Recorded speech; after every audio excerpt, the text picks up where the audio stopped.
Le travail de 1000 générations construira ma Côte d'Ivoire. Elle paraîtra devant les nations dans tout l'éclat de sa gloire. Telle est son unique destinée, puisque braves et fiers, nos aïeux sont morts pour la défendre, et moi je vivrai pour l'aimer. Africains, Africaines, bonjour. Ivoiriens, Ivoiriennes, bonjour. Chers enfants d'Afrique, dispersés partout dans le monde et dans les Caraïbes, bonjour. Nous sommes aujourd'hui le 31 mai 2024 et j'aimerais encore une fois m'adresser aux différents responsables politiques de Côte d'Ivoire. Mais avant ça, je vais vous raconter une histoire qu'on nous a racontée, une légende. Et après, on va continuer.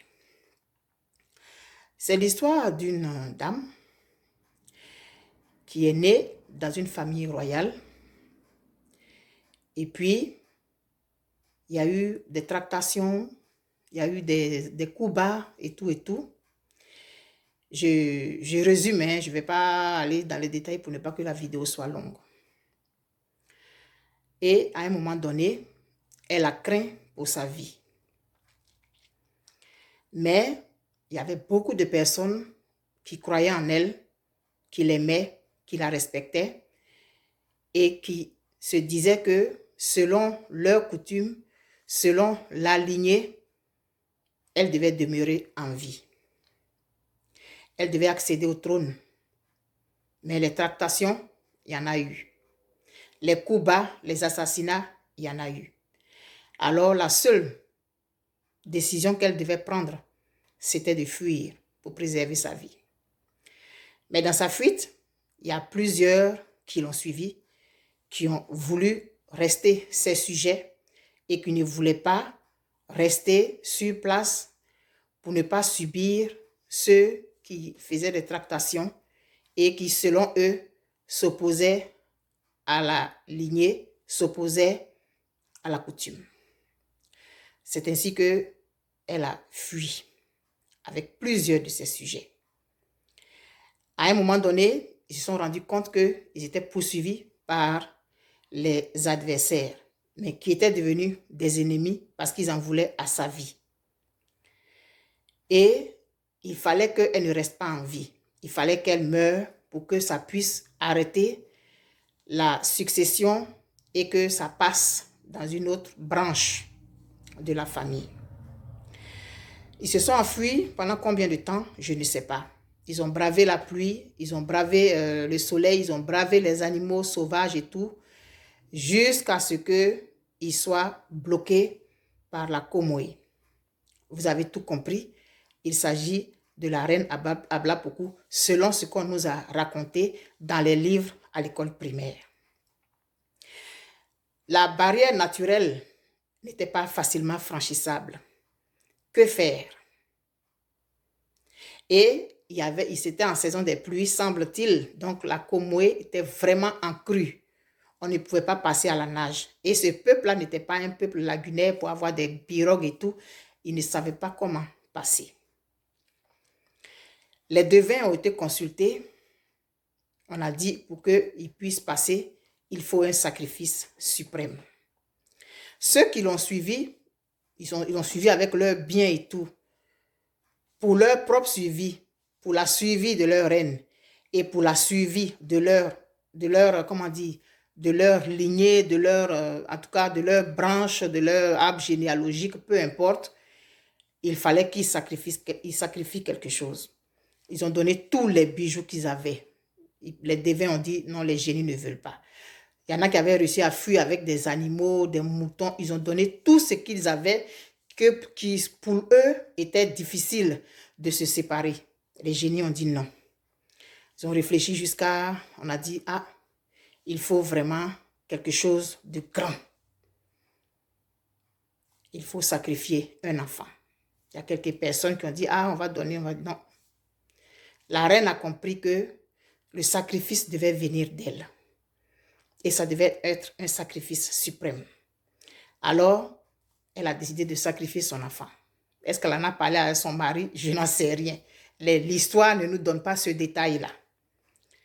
Et donc, elle s'est mise devant la Komoé et elle a sacrifié son enfant. Quand l'enfant a été jeté dans l'eau, des hippopotames se sont mis les uns à la suite des autres et ils ont pu traverser à sec. Quand ils sont arrivés de l'autre côté de la rivière, ils étaient maintenant sur un autre territoire. Les assaillants avaient réussi à les rejoindre, mais eux aussi, ils n'avaient pas la possibilité de franchir cette barrière naturelle. Et quand ils sont arrivés de l'autre côté, les gens étaient contents, mais la reine venait de sacrifier son enfant, son unique enfant. C'est ce que la légende nous dit. Et je m'en tiens à ça. Ainsi donc, du Ghana, ils se sont retrouvés en Côte d'Ivoire. La reine a sacrifié son unique enfant pour la survie de son peuple. Je m'arrête là. Je vais maintenant transposer cette histoire-là à la Côte d'Ivoire. Depuis des années, c'est le même langage que j'ai. Depuis des années, je suis la même personne, Eben Boané. Beaucoup de personnes veulent forcément que j'ai une étiquette, mais je n'ai pas d'étiquette. Et je ne veux pas en avoir. Je dis que je suis ivoirienne. Les gens veulent que je sois d'un bord ou de l'autre. Donc quand je dis ceci, on me met ici. Quand je dis ça, on me met là-bas. Il paraît que je suis insaisissable. Je suis hypocrite, je suis ceci, cela. Je suis ivoirienne. Je demande en tant que simple citoyenne, et j'ai toujours dit et je répète encore, je ne suis d'aucun parti politique. Je suis pour la Côte d'Ivoire. Mais l'histoire naturelle nous enseigne des choses. Pour moi, pour qu'on puisse passer à une autre étape de la marche de notre pays, il faut qu'une parenthèse se ferme. Il faut que les démons du passé, on les exorcise. Et pour moi, chaque responsable de parti politique doit poser l'acte de la reine Ablakoukou, c'est-à-dire faire le sacrifice suprême pour la Côte d'Ivoire. Et pour moi, ce sacrifice-là, c'est quoi? Je ne suis qu'un être humain, je ne suis pas prophétesse, je ne sais pas de quoi demain va être fait. Demain, c'est le 1er juin. Je ne sais même pas ce qui va m'arriver demain, 1er juin. Il y a des choses qu'on peut dire et le cours de l'histoire peuvent nous donner raison ou peuvent nous donner tort. Mais parce que nous sommes de simples mortels, on n'est pas capable de voir ce qui va se passer. Pour moi, la parenthèse de notre histoire qui a commencé, peut-être on va dire en 89 ou bien peut-être en 90, peu importe, elle doit se fermer. Et il y a eu 3 acteurs principaux qui ont été trois personnes principales qui ont été les acteurs ou bien les actrices de cette parenthèse-là. Feu le président Bédié, le président Gbagbo et le chef de l'État, Alassane Ouattara. La parenthèse doit se fermer avec les 2 qui restent. C'est mon point de vue, s'il vous plaît. C'est mon point de vue. Je n'impose rien à personne. Je parle en toute liberté. Vous êtes libre de faire ce que vous voulez. Mais s'il n'y a pas de sacrifice suprême que l'un des responsables politiques fait pour la Côte d'Ivoire, ça ne donnera rien. Pour moi, cette jeune génération et la génération suivante, pour moi, elle est constituée de qui? Blé Goudé, Soro Guillaume, Thiam, ou Bion, ou Soro Guillaume, ou quelqu'un d'autre. Pour moi, c'est la nouvelle génération. Le président Gbagbo, il ne fait pas partie de cette génération-là. Et il ne peut pas, selon moi, se mesurer à cette génération. Il faut qu'il se mesure à Alassane Ouattara. Ce sont les 2 derniers. Et le président Gbagbo, aujourd'hui, il a une grande responsabilité sur les épaules. Le président Bédié, il a réussi à réparer son erreur. C'est un être humain. C'est-à-dire une personne qui est à la tête d'un pays, un leader politique, c'est un humain comme nous, qui peut se tromper de bonne foi, qui peut faire des erreurs de bonne foi, qui peut se tromper parce qu'il a fait de mauvais calculs. C'est humain, ça. Et à un moment donné de notre histoire, on peut avoir été fâché, mais au fur et à mesure qu'on avance dans notre marche. Il y a des choses qu'on considérait, qu'on ne considère plus. Et il y a des choses auxquelles on n'avait pas pensé qui s'offrent à nous. Et puis, ça nous fait revoir notre jugement. Aujourd'hui, je pense que nous ne devons pas être encore à l'air de chercher qui a fait quoi. Je vois des vidéos passer, je vois des publications passer. C'est Gbagbo qui est responsable de ce qui Alassane Ouattara est là aujourd'hui. C'est Bédié qui est responsable, c'est Alassane, c'est Soro, c'est Blé Goudé qui a trahi, Afik N'Guessan là-bas a trahi aussi, et puis Simone. On va rester dans ça encore. Je pense que nous devons sortir de ça. Moi, je demande en tant que simple être humain à Blé Goudé, à M. Thiam, à M. Bion, à M. Thierry Tano, à Soro Guillaume, à qui encore? À Manan Gbagbo, à M. Afik N'Guessan, à qui d'autre? Et puis ceux qui ont envie d'être présidents, qui sont dans l'ombre, moi je souhaiterais que vous ne vous présentiez pas en 2025. Laissez le président Laurent Gbagbo se présenter. Il a quelque chose à réparer. Le président Bédié a réparé, il est parti. Le président Gbagbo a quelque chose à réparer. Prenez les choses sous cet angle-là. Et puis avalez ce que vous avez envie de faire là. Présentez-vous en 2030. C'est le sacrifice suprême que moi je vous demande. Moi, en tant que simple être humain, qui regarde les choses d'une autre façon, d'un autre regard. Il faut que la parenthèse soit fermée par Gbagbo. Il demande un seul mandat. Il ne peut pas faire plus qu'un mandat. Vous en convenez avec moi.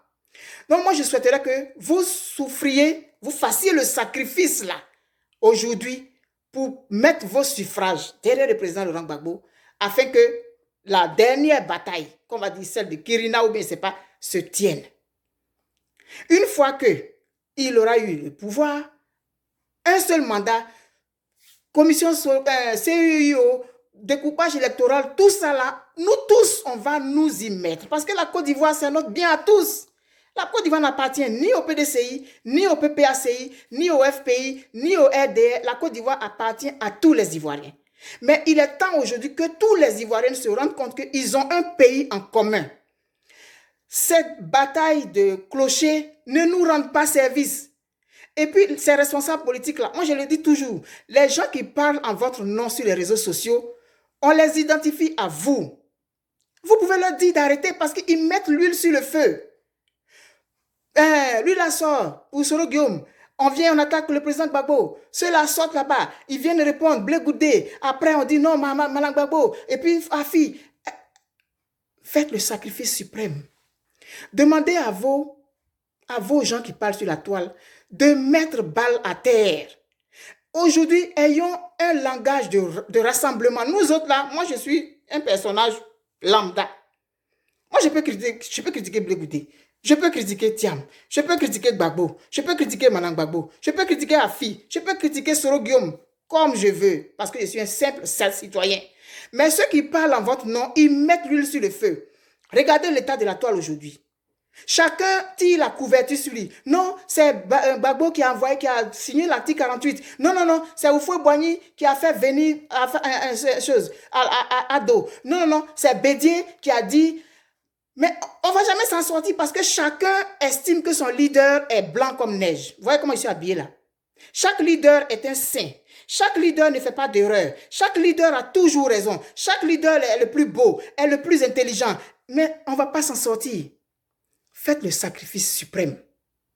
Le sacrifice que vous allez faire aujourd'hui pour la Côte d'Ivoire.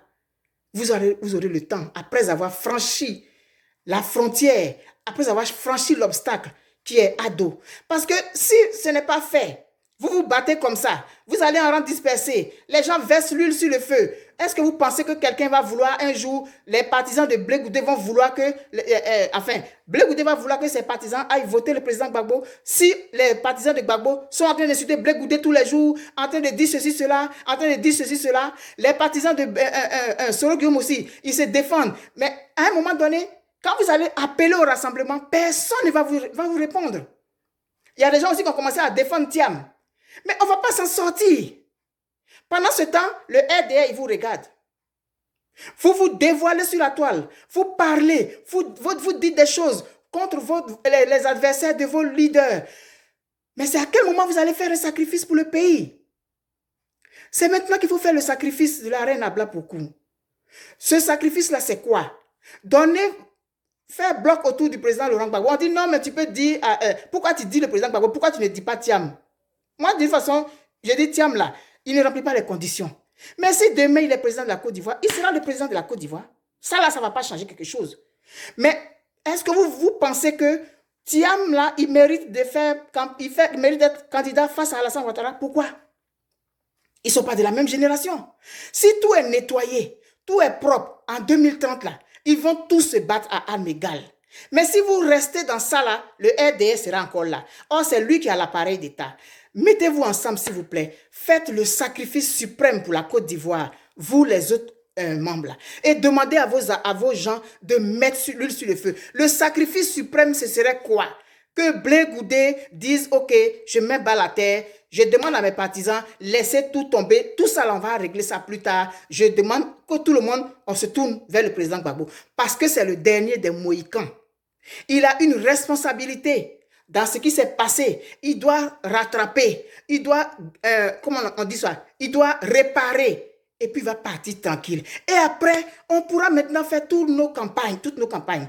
Le sacrifice suprême, ce serait que Mme Gbagbo dise à ses partisans, ok, on fait bloc autour du président Laurent Gbagbo. Le sacrifice suprême, ce serait que le PDCI dise, oui, nous, notre candidat, je ne sais pas, Thiam, Bion, peu importe, on laisse 2025 là. On se met ensemble. Le président Gbagbo, il n'a qu'à nettoyer tout ça là. Et puis, en 2030, le terrain sera libre. Mais ça n'engage que moi. Hein. Je ne suis qu'un simple citoyen. Vous faites ce que vous voulez. Mais au moins, j'ai parlé. Et il y a longtemps que je parle. Aujourd'hui, c'est le 31 mai. Le coq, quand il chante, tu n'es pas obligé de l'écouter. C'est le dernier chant du coq aujourd'hui. Bye bye.